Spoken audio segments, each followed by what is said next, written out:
Salam sejahtera. So, untuk PTPR hari ini, kita akan masuk bab 8, daya dan tekanan. In case ada orang perasan, antara kamu yang perasan, kita sebenarnya skip bab 7. Okey, kita skip bab 7 sebab apa? Bab 7 ni macam agak sukar lah untuk saya ajar secara online sebab kita perlu melukis. So, lagi senang jika saya ajar bab 7 bila kita bersemuka nantilah. Okay. So, dalam bab 8 hanya ada satu subtopik saja iaitu subtopik 8.1 tekanan dalam bendalir. Okey, sebelum kita tengok apa itu tekanan dalam bendalir, kita tengok dahululah dia punya standard pembelajaran. Okey, yang pertama, menjelaskan konsep tekanan dalam bendalir dalam suatu sistem yang tertutup. Okey, sistem yang tertutup itu adalah macam kita ambil contoh paling mudah tu macam botol air lah.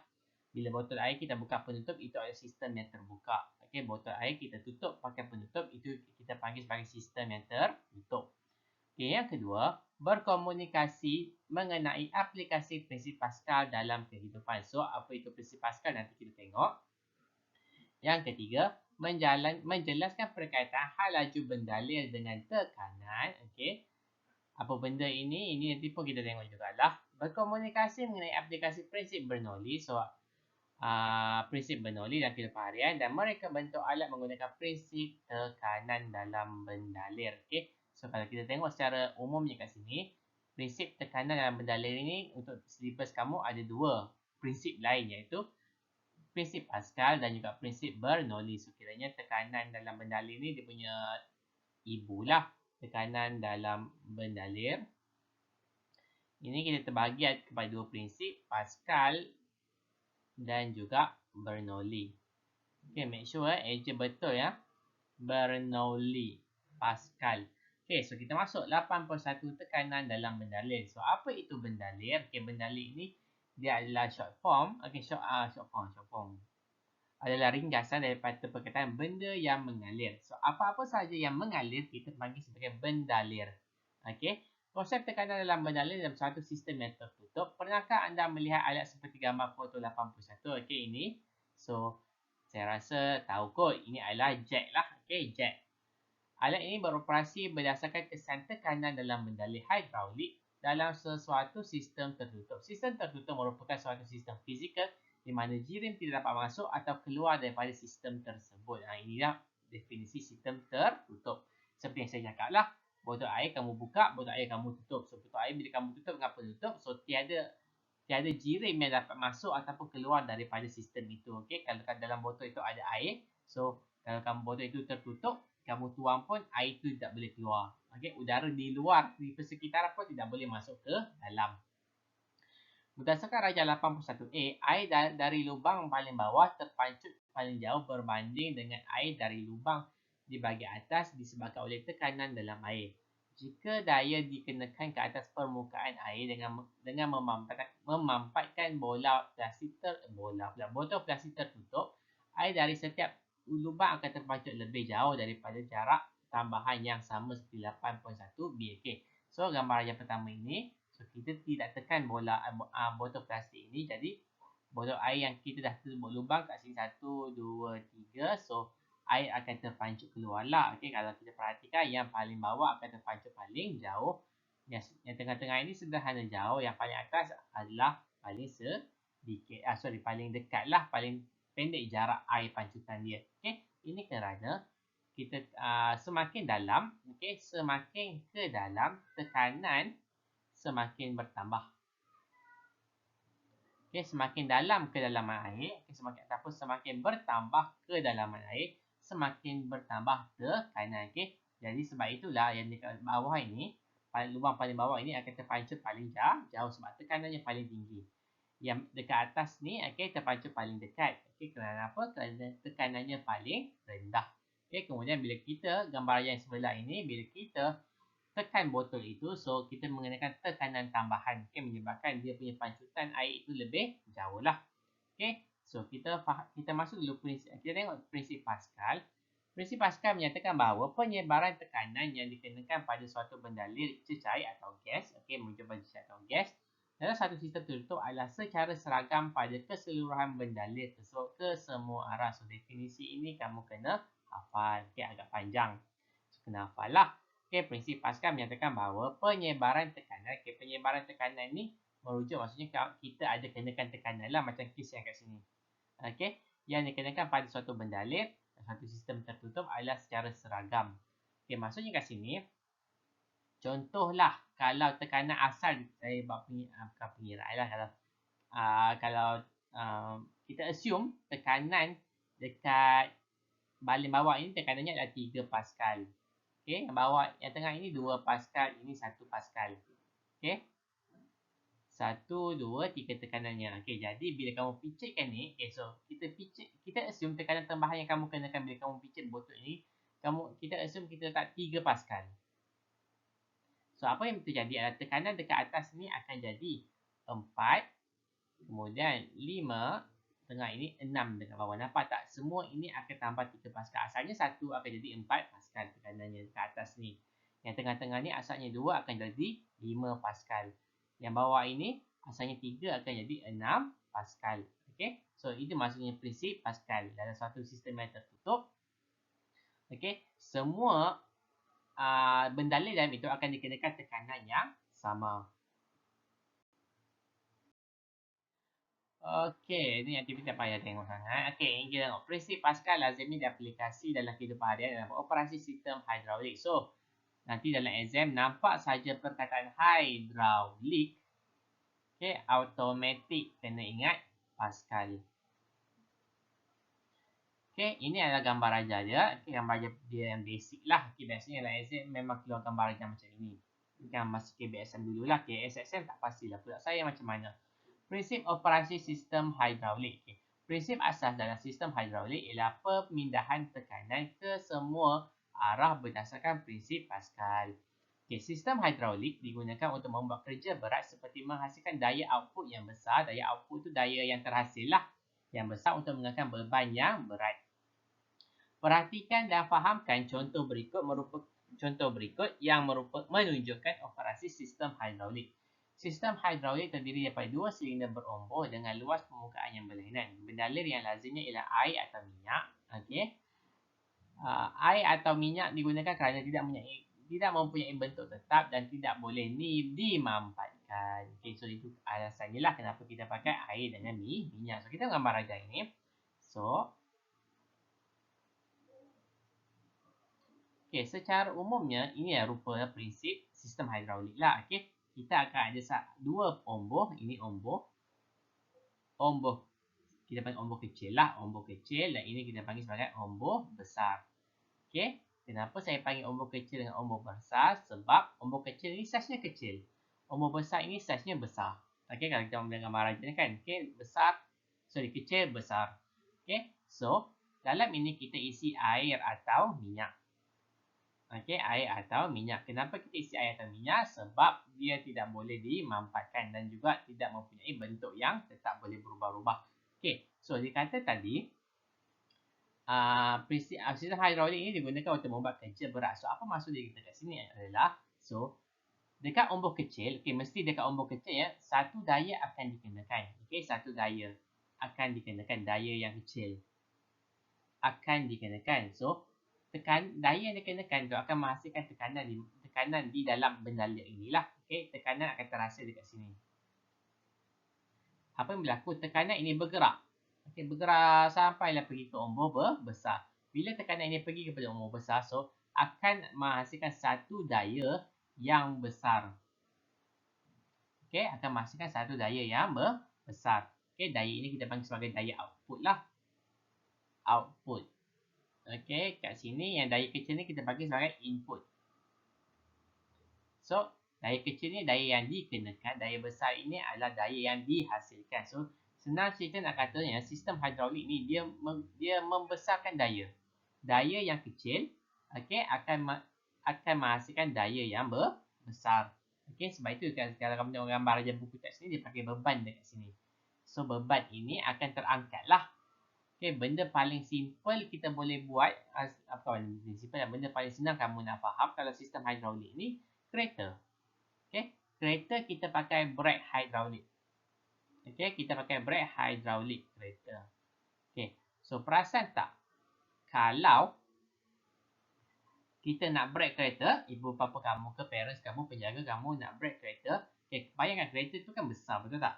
So macam mana dengan hanya tekan pedal brake, kereta itu boleh berhenti. Dan kalau kamu tengok pun, kalau kita tengok pun, okay, kita tak perlukan daya yang kuat untuk tekan pedal brake itu supaya kereta itu berhenti. Okay, itu adalah dia punya salah satu fungsi dia lah, di mana daya yang kecil digunakan untuk tekan pedal brake, tapi daya yang besar terhasil untuk memberhentikan kereta. Itu adalah contoh kegunaan sistem hidraulik lah dalam brake kereta, iaitu brake hydraulik. Okay. Mengikut prinsip Pascal, tekanan yang dikenakan oleh umbuk kecil adalah sama dengan tekanan yang dihasilkan oleh umbuk besar. Okay. Seperti saya kata tadi, tekanan yang terhasil dekat sini, umbuk kecil bergerak ke sini. So, maksudnya tekanannya adalah samalah. Okay. So, kat sini tengok, tekanan pada umbuk kecil sama dengan tekanan pada umbuk besar. Ini rumus dia. Okay. So, rumus tekanan ini saya rasa kamu ada belajar dalam bab sebelum-sebelum ini. Misalkan bab tingkatan sebelum-sebelum ini. So, tekanan sama dengan daya bahagi dengan luas. Okay, ini adalah rumus asal tekanan lah.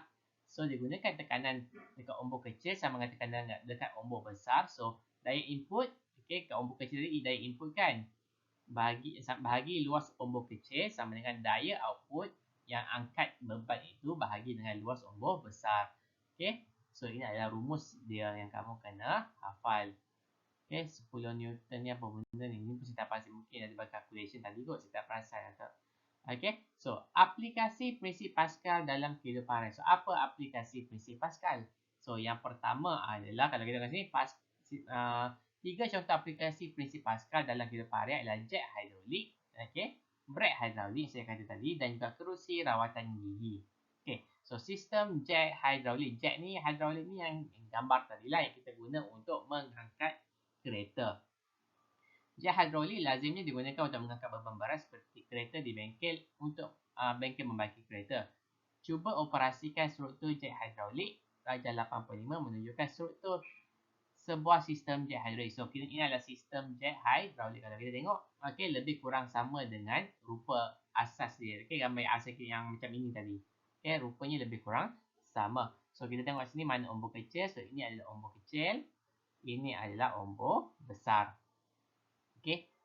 Dalam sistem jet hydraulik, tuas ditolak ke bawah. So, tuas ini kita tolak ke bawah. Kita tekankan ke bawah dan ke atas secara berulang-ulang kali. So, atas bawah berulang-ulang kali untuk menolak umbuk besar yang terbeban ke atas injap pelepas. Untuk menolak umbuk besar yang terbeban ke atas dengan injap pelepas tertutup. So, maksudnya kita tekan turun, tekan turun.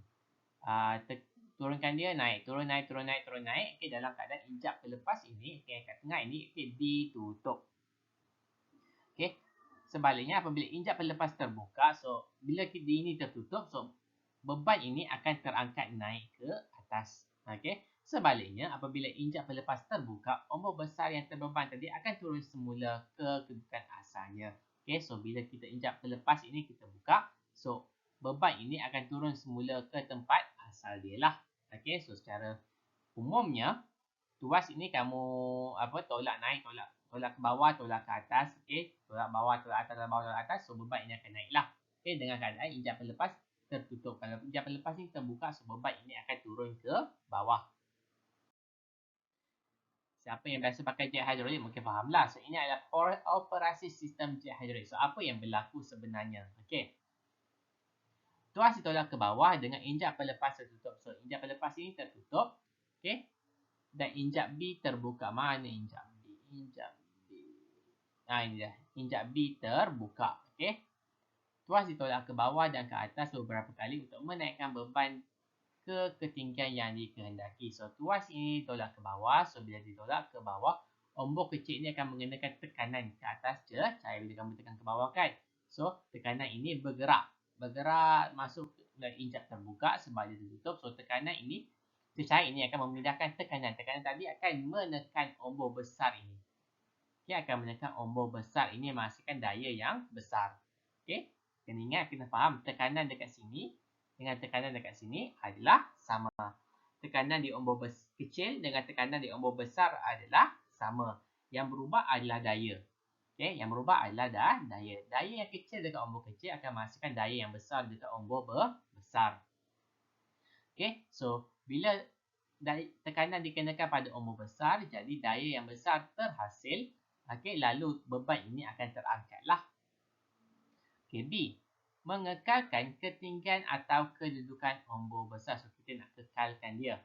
So, tuas ditolak ke atas. Okey, cecair dari takungan mengalir ke bawah ombor kecil melalui injap A yang terbuka. So, cecair dalam ini akan mengalir ke bawah.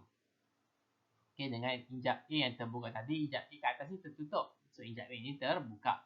Okey, injap B ini dalam keadaan yang tertutup. So, tekanan cecair yang ditetapkan, tekanan cecair yang tetap dikenakan pada ombor yang besar untuk mengekalkan kedudukan ombor besar ini. Kedudukan ombor besar ini dikekalkan. Okey, so saya pun tak pasti dalam SPM kalau ini ada subjek fizik actually.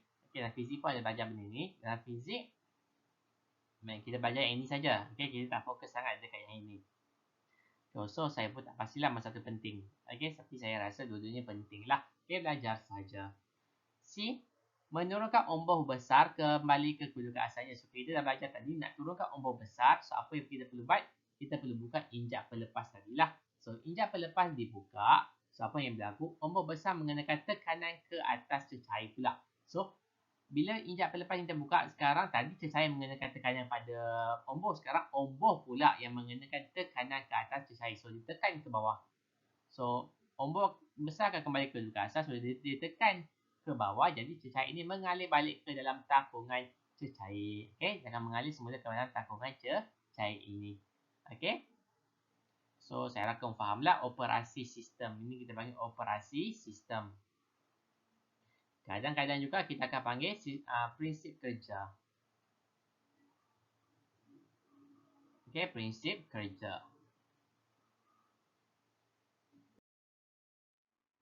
Okey, ini pula adalah sistem brake hidrolik. So, kalau kita tengok, dia punya rupa tak sama sangat lah macam dengan yang kita tengok sistem hidrolik sebelum ini. Okey, tapi konsepnya masih lagi sama.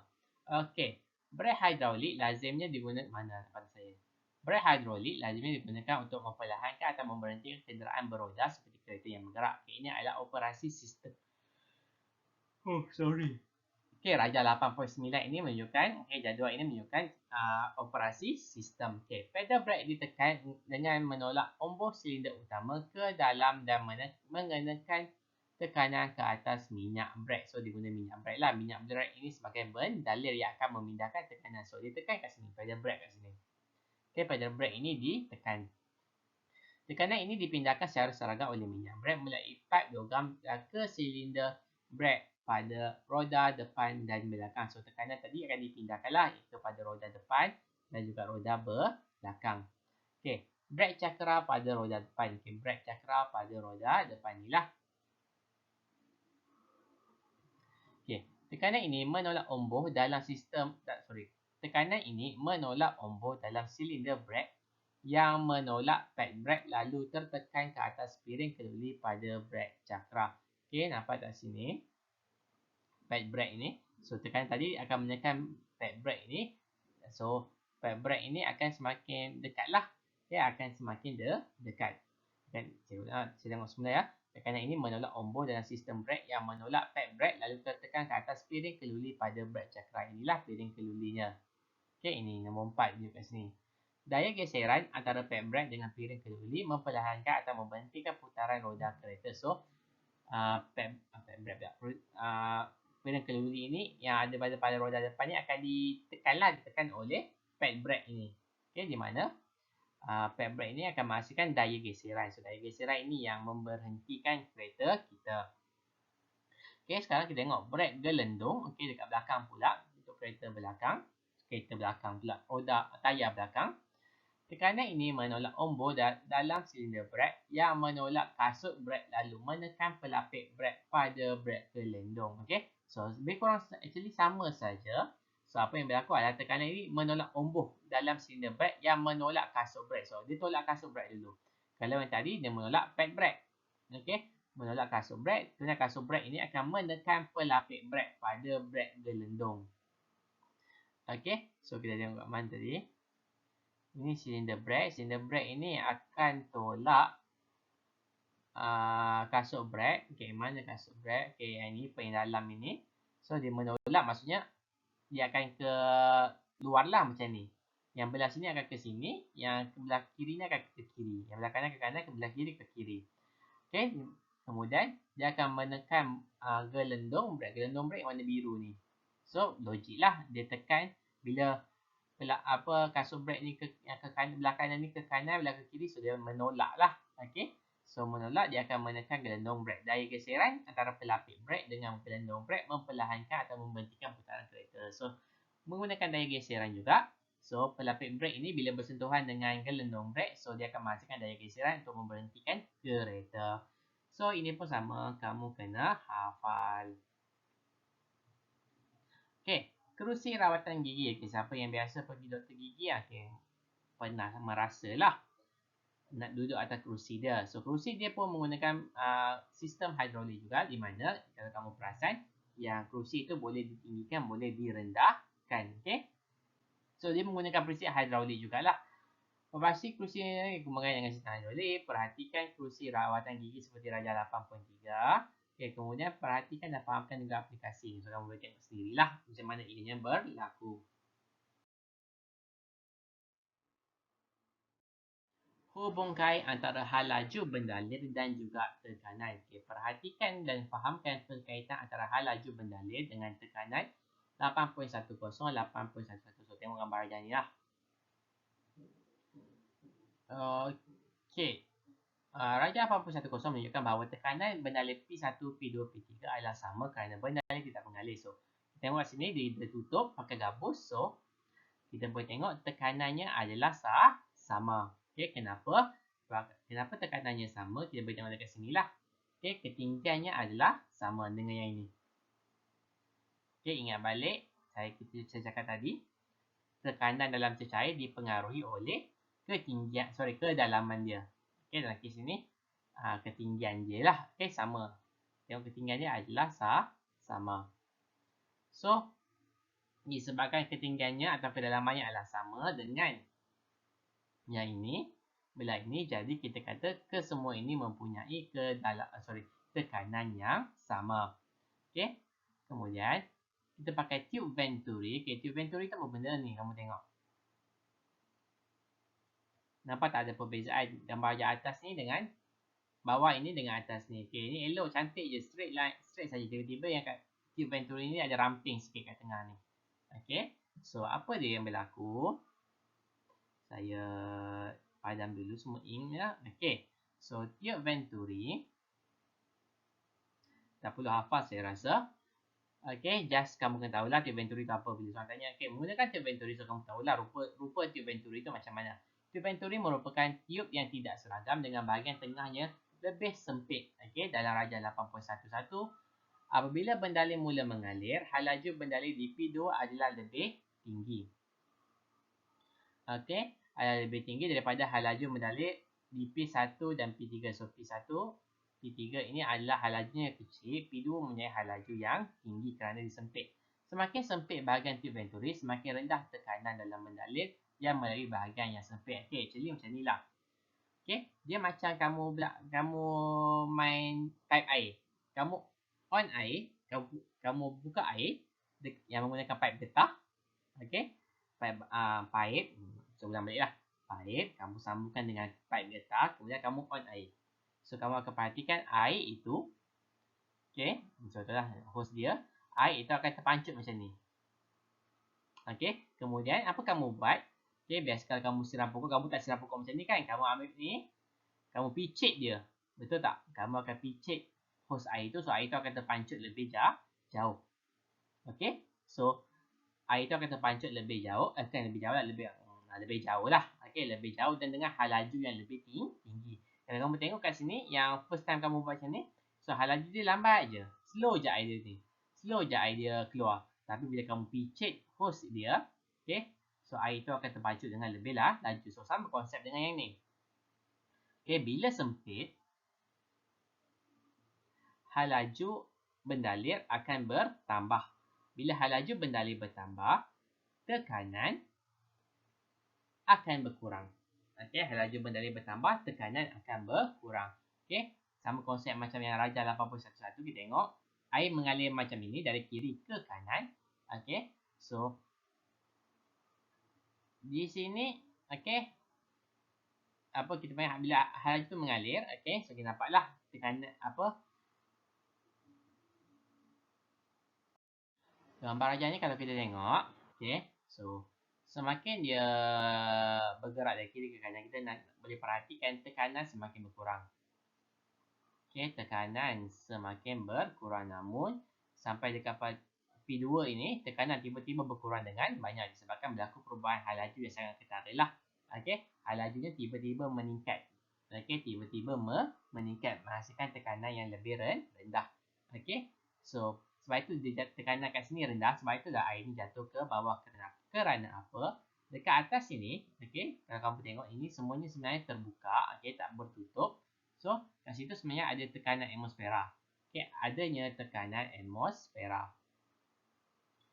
Kiranya dekat P2 ini, tekanan atmosfera, okey, yang dekat luar ini dengan tekanan cecair dalam mendalir dalam ini sebenarnya berlawan.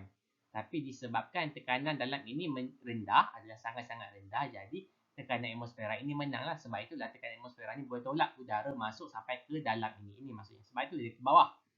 Okey, sebab itu dia jatuh ke bawah. Kerana tekanan atmosfera berlawan dengan tekanan mendalir dalam cecair, dia menang. Okey, so dia berjaya tekan sampai ke bawah. Okey. Sorry ya. So, kalau kamu masih susah nak faham, so kamu kena hafal lah gambar Raja dia macam ini. Okey, dekat ruangan sempit ni, air akan naik sedikit sahaja. Okey, air akan naik sedikit sahaja. So, apabila mendalir menaiki kawasan sempit, hal laju mendalir akan meningkat dan tekanan di kawasan tersebut akan berkurang. Hal ini dikenali sebagai prinsip Bernoulli. Jadi, apa yang kita tengok tadi ini, hal laju tinggi, tekanan rendah, ini adalah prinsip Bernoulli. Okey, ini adalah prinsip Bernoulli.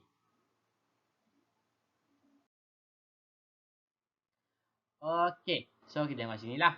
Ini adalah aktiviti 8.2. So, menggunakan tube Venturi. So, saya pun tak baca sangat. So, kita buat sama macam ni lah. So, apa yang penting dekat Q ini, sebabkan ruangan sempit kan. So, air dia adalah paling rendah. Okey, kalau air tu mengalir daripada kiri ke kanan. Okey, minta maaf lah saya tak baca dia punya arahan. Okey, so kita akan buat X ni paling tinggi.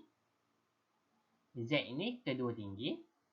Y ini adalah yang paling rendah. Okey, itu cara lukis dia lah. So, make sure kamu tahu lukis lah. Okey, so masukkan kat sini. Q ini tekanannya paling rendah. Q, tekanan paling rendah. Okey, R, tekanan dia sederhana. Okey, manakala dekat P, tekanan paling tinggi. Okey, P tekanan paling tinggi. Sebab itu atmosfera lawan dengan tekanan dalam cecair dalam tempat P ni. So, tekanan dalam cecair P ni adalah dia menang lah. Sebab tu dia paling tinggi. Okey, dekat Q ini, okey, disebabkan tekanan dalam cecairnya adalah rendah. Jadi, tekanan atmosfera dia menang dekat luar ini. So, sebab itu dia paling rendah. R ini di tengah-tengah. Kuat sangat pun tak, lemah sangat pun tak. Okey. Aplikasi prinsip Bernoulli. So, apa gunanya prinsip Bernoulli dalam kehidupan harian? So, kita tengoklah. Okey. Kat sini katakan prinsip Bernoulli menyatakan bahawa mendalir yang bergerak dengan hal laju tinggi akan menghasilkan tekanan yang lebih rendah. Okey, ini adalah definisi prinsip Bernoulli. So, kena hafal lah. Mendalir bergerak dengan hal laju tinggi akan menghasilkan tekanan yang lebih rendah. Okey, hafal sampai sini pun tak apa, tak ada masalah.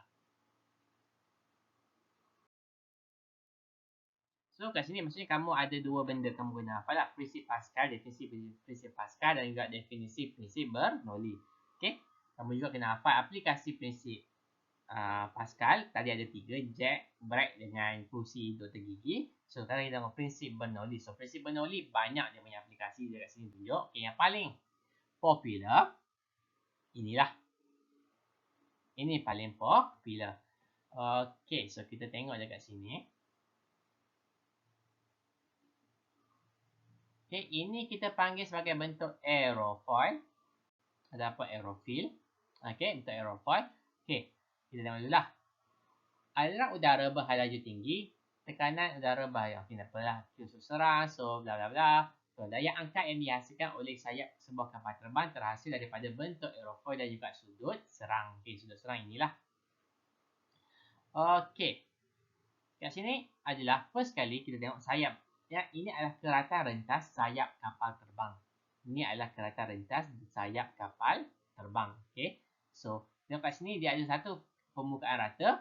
Kemudian satu permukaan yang melengkung. Okay, so apa yang berlaku bila kapal terbang bergerak? So, ini adalah keratan rentas sayap. So, udara dia akan bergerak juga lah. Okay, langgar dia macam ini. Okay, ini pun sama langgar.